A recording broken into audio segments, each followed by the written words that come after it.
Welcome back to the Ancestral Findings podcast.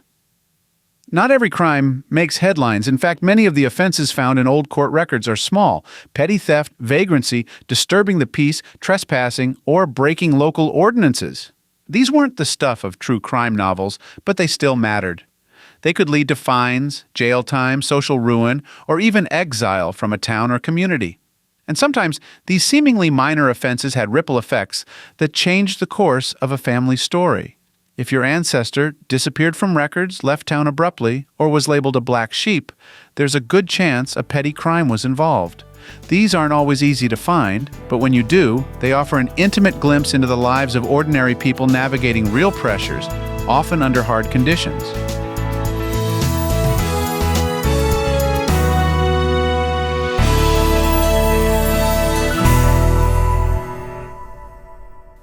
What counts as a petty crime?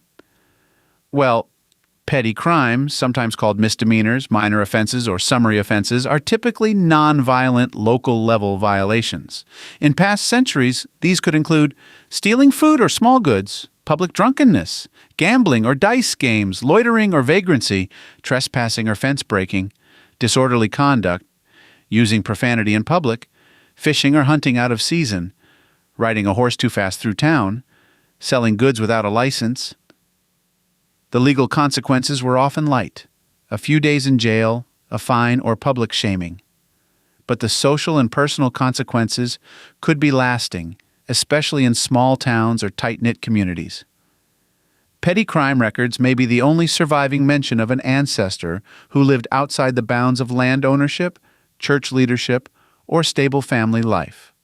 These individuals are often missing from wills, censuses, and family letters, but court records may preserve their names, ages, physical descriptions, and even a few words they spoke in their defense.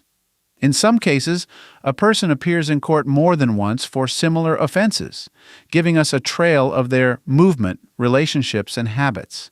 And when they disappear from the records entirely, it may indicate jail time, exile, or a name change to avoid future detection. What starts as a minor infraction can snowball into much more.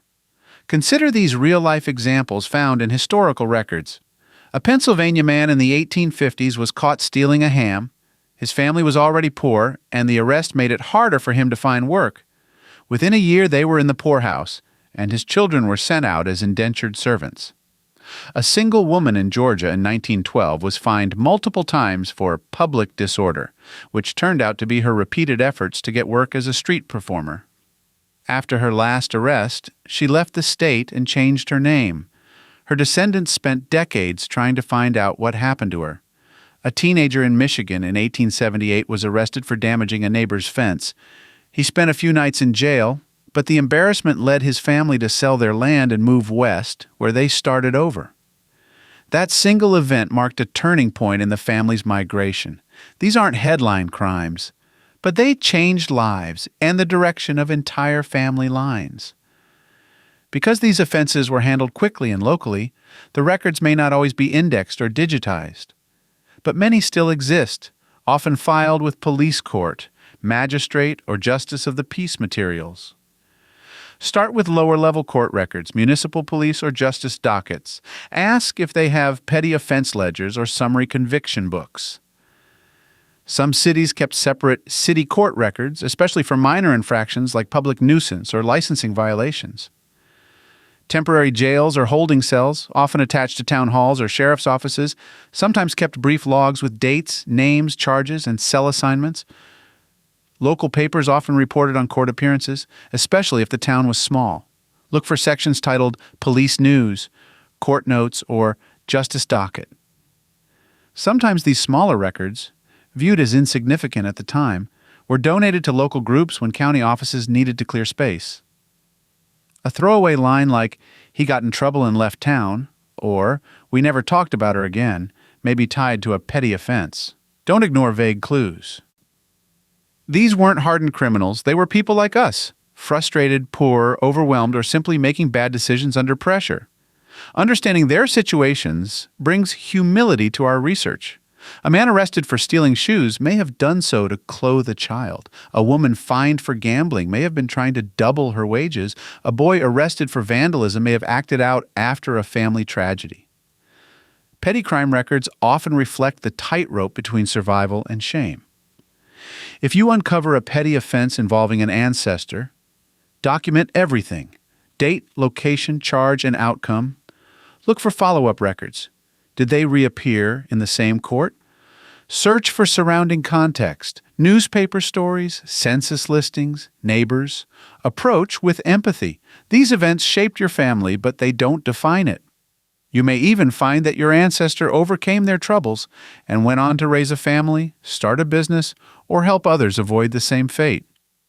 The story doesn't have to end at the courthouse door. Not all law-breaking makes the history books, but that doesn't mean it didn't matter. The little run-ins, fines, and jail stays of our ancestors often marked key turning points. They left behind more than court slips. They left behind stories, struggles, and moments of truth. These are the quiet events that shaped migration, marriage, reputation, and resilience. They belong in your family history just as much as the weddings, wars, and land deeds. So take a second look at that ancestor who vanished or was always in trouble. You might just find that the smallest crime told the biggest story.